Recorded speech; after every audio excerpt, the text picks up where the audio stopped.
All right. Welcome Record scratch.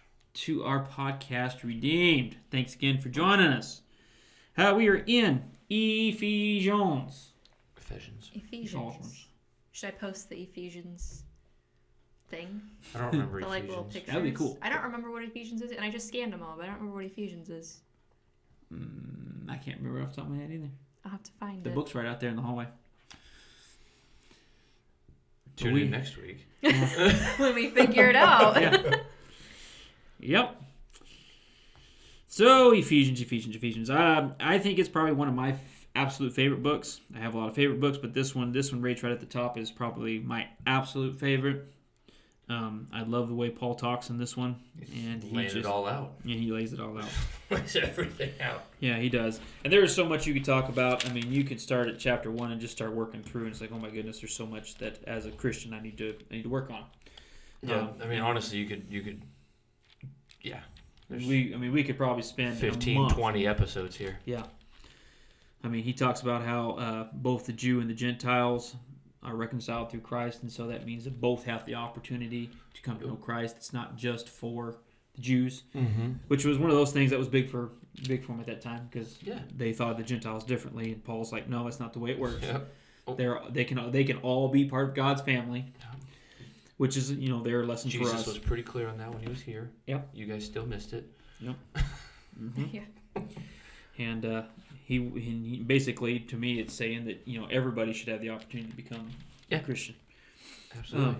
And then then he goes on to talk about the maturity in the body of the Christ, or in I'll get it right. Yep. Unity and maturity in the body of Christ, and don't we need a little bit of that a lot of times? Sometimes I feel like we have a lot of people that are still back at the infant stage. You know what I'm saying? And it's hard for them to progress forward. So there's just so much in there that we could talk about. My favorite chapter here, though, of course, is chapter 5. Yeah. Okay. And I just love how it starts out. It says, and not in the NIV, I believe we looked at it was the New English version. Is that correct? New English translation. The NET, the net. And it says, therefore, be imitators of Christ, therefore, as dearly loved children. And I like that. Therefore, be imitators of God, as dearly loved children. There it is. And I like that word imitators. If you look at the NIV, it doesn't put it the same way. It says follow God's example, which I think is fine. It's still good. It's still good, but I like the imitator it's word. the word imitators. Yeah, I like the imitators better because I think we're supposed to imitate Christ. All right, so imitators of Christ. And I think that's really, or following God's example, I think that's extremely important when it comes to being a redeemed Christian. Because everything we do should stack up in some way against the example that Christ has set for us. Yeah. And if you continue reading there, it kind of gives some look into what that standard is, if you will. Yeah, in case people wanted to play dumb, Paul lays it out for them. And Paul's really good at that. He's always really good at that. He just he doesn't beat around the bush. He lays it right out for you, saying, "Hey, this is the way it's supposed to go."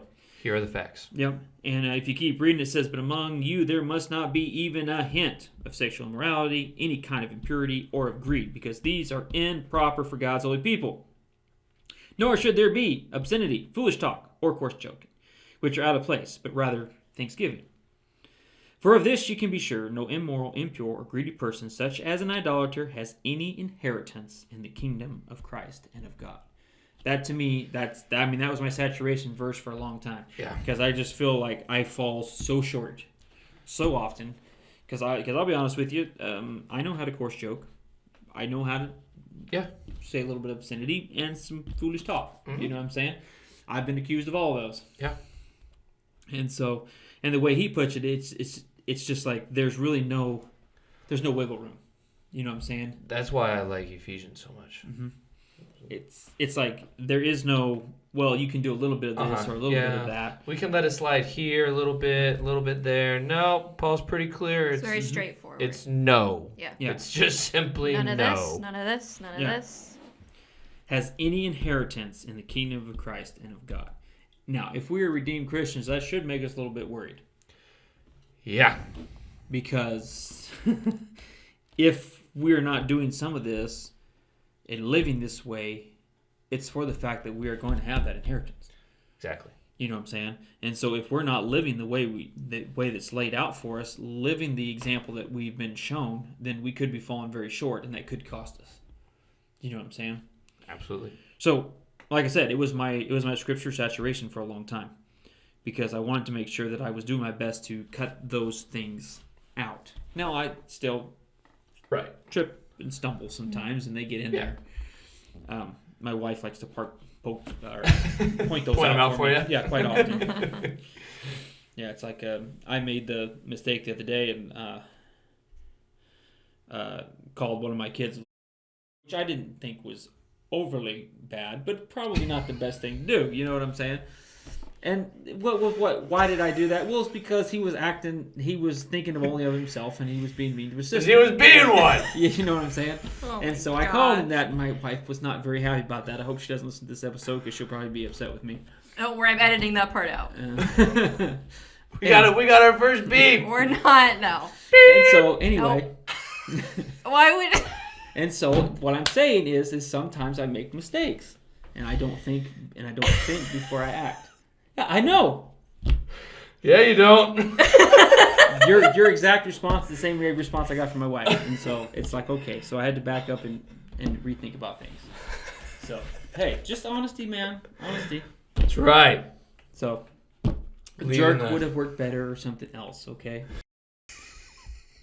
But anyway, so it was not a good moment for me, okay? So I realized then you go to start reading this and you realize, okay, there's some things I got to work on. Uh-huh. And so trust me, that probably will not ever happen again. So that's where we came to on that. It's like, okay, that was not the best response. And it was just because I didn't think, you know what I'm saying? Right. I just responded and So that's the first thing that came to your mind. yeah. And I was wrong. Yeah, very, very wrong. Because he really wasn't being that in any shape, way, or form. He was just being a kid that didn't know any better. You know what I'm saying? Being a 6-year-old. So, and where does that fall? That falls in the foolish talking, coarse jesting. You know what I'm saying? So, Yep. I had to ask for some forgiveness and back up and start again. I do that quite a lot, you know? Yeah, every day. Yeah. And part of it is because like, you know, so many of these verses and these things, these concepts that I'm trying to do better is you just have to stop and think before you act. You know what I'm saying? Mm-hmm. And it's just... It's hard. It is. That is the, listen, Yeah. ask kids every day, did you think about that first? Yeah. No. Clearly. Yeah. And I love my wife because she does so well at... Dealing with you? Yes. And it drove her absolutely... She was appalled that I said it. And after I said it, it's like, yeah, okay, that was really bad. You're right. That was a little really much. bad. Whoopsie-daisy. Yeah. And she was more concerned that now my son's going to call other people that. It's a like, fair okay. concern. That was So- valid. And she goes, do you ever think about anything you say? Yeah, probably no. Sometimes. Guess not. Yes. So Well, anyway. she asked that. It's like, Right yes, now? Sometimes I do. So, Yeah. In this moment, no, I didn't. so it's something that I am working on. And like I Season said, degrees. it was something that was a moment of weakness that I really, it really showed that I have some things to work on. You Well, know. yeah, everybody's got stuff to work on. And then what's funny is you know God's really good that way. So you do something like that, and you know it's not exactly right, and you're like, oh, well, it wasn't that bad. And then the next thing you do is then I'm sitting down reading my Bible, and this verse pops up. Here it It's is. like, All right. okay, so we got to start over Mhm. and do it again. I'm going to push the reset button Yep. on that. Yeah. So I'm sorry if you do have to edit that out, Amanda. I'm I'm for sorry. sure gonna. She will have to edit that Yeah. out. So It's a little But- much.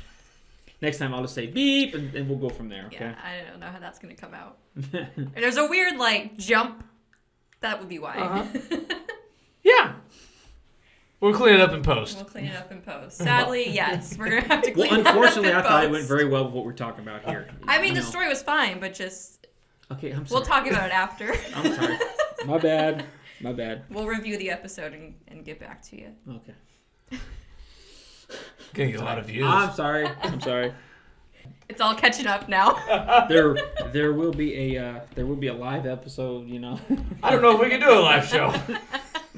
No, it's between the two of you. Whoa. Normally, So, it's anyway. Michael that I have to edit. What? I have done nothing. Okay. So anyway, I could kill a grizzly bear. What are you saying? Nothing. Making fun of me over there? No. You know what I mean?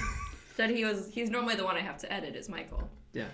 And he then went back to I apologize. his- I apologize. No, Michael was going Apologize. back to his grizzly bear theory that I had to edit out one episode because it was a little much. Yeah. I'm sorry. I was getting a little too real with you guys. I'm sorry. My bad. But that's what you get on Redeemed. Yeah. Uncut. Hey, I'm just trying to show you the things that I'm struggling with as Yeah. a Christian. I'm working at it. I really am. We all are. Yeah. So anyway, as redeemed Christians, we need to live in such a way where there's no foolish talk, coarse jesting, or any of these things that are out of place, because we don't want to cause somebody else to stumble, which is what's going to happen, which would probably happen in this scenario with the story I just gave. Because what's my kid going to do? He's going to call somebody else that. He's got no idea what it means, but he's just going to call it. You know what I'm saying? Yeah. So, and there was no reason for that. I just responded, and it was just wrong. And it just goes back to you got to think, you got to live, you got to think of yourself in those terms as a redeemed Christian. You know what I'm saying? And you have to look at those things and say those are out of place for me and what I do. Yep. And so I apologize if we got a little too real on that one, but at the same time, I'm same as everybody else. I'm working on it. Yeah. You know what I'm saying? So anyway, y'all guys have a great time. We'll see you next time.